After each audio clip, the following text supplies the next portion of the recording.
This is a quick video about how to disconnect the Ford F-150. I got a 2014. It's a 5 liter. How to disconnect these plugs, because it's probably the most difficult part of changing plugs on a F-150. These things are a bugger. They get hard and brittle over time and just tough to disconnect without busting them. And the biggest deal is this piece from Ford, at least in Canada anyway, is 75 bucks. It's absolutely ridiculous. Anyway, this should save a few of you some grief, just on getting this thing disconnected without busting it. I learned the hard way, busted 3 of them.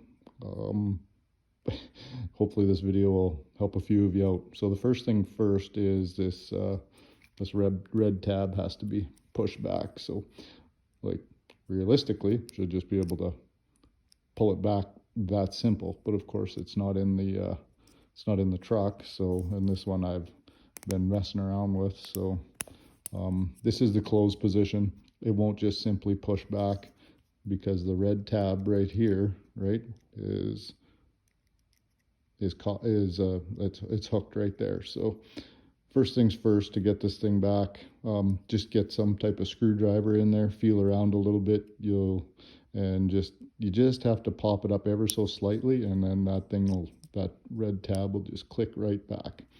Second thing is this piece right here is also clicked on. So I found a screwdriver didn't really work for this. It was too tight. I used an O-ring pick, and then you just have to get an O-ring pick centered in here and just underneath that tab a little bit, right? And just get it underneath that tab a little bit, and then this thing will just pop right off. And that will save you a grief like crazy from having to replace these things. Now, to save you some, if you end up having to replace them, to save you some grief on soldering. These things come apart. Anyway, we'll try and do it in real time here. First, you just pop this plastic piece off the end of it. That's what it looks like. And that's what the inside of the plug looks like. Now, you'll see these things, right, how they're shaped. So what you have to do is take the wire and kind of push it out a little bit, and then if we can see that, you turn it upside down. So if you can grab it too and just get it turned right upside down. You can't turn it sideways, it won't work. It's got to be right upside down like that compared to the other ones. Now it'll pull back, right back through, and you have to wiggle it a little bit and a little bit of force, but you can see it'll pull right through. So how they're designed, hopefully they're so small it's tough to see on the camera, but inside the plug there is a black tab that hooks on this, so that's why they won't pull right back through, and you got to flip them upside down so it actually pushes the black tab up and just slides right out. Now, when you're pushing the plug back in, it won't push in upside down. You have to push it in right side up like this. So when you're trying to fit this plug back onto the truck, that's how you have to do it. You have to push it right back through,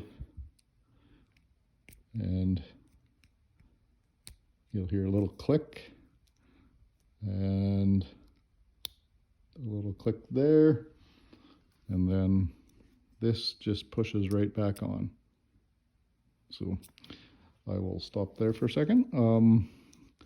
And one other thing I'll show you, I guess, what you need to do on the truck too, because on the truck I found that they wouldn't pull through very nicely.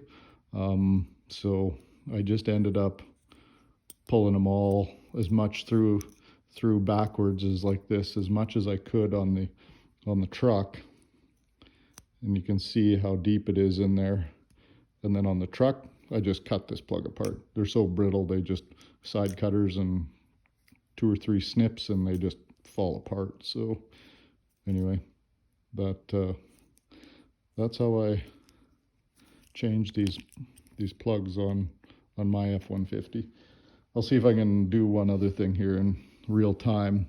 Is this piece comes off the back when I was messing around with this. So you can pull this piece off the back here, and then you got the blue seal. So again, the plugs themselves, if you have, oh jeepers, I'm not showing very good. So turn it upside down.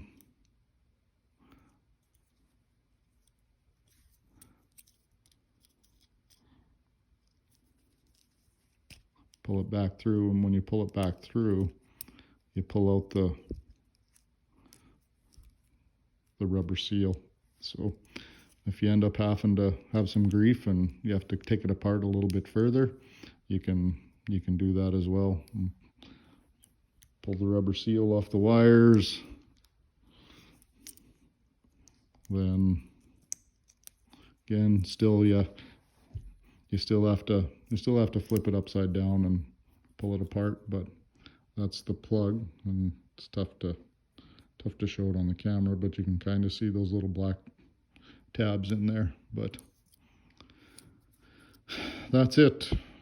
Replace a plug without soldering it. Hopefully that helps a few people out there.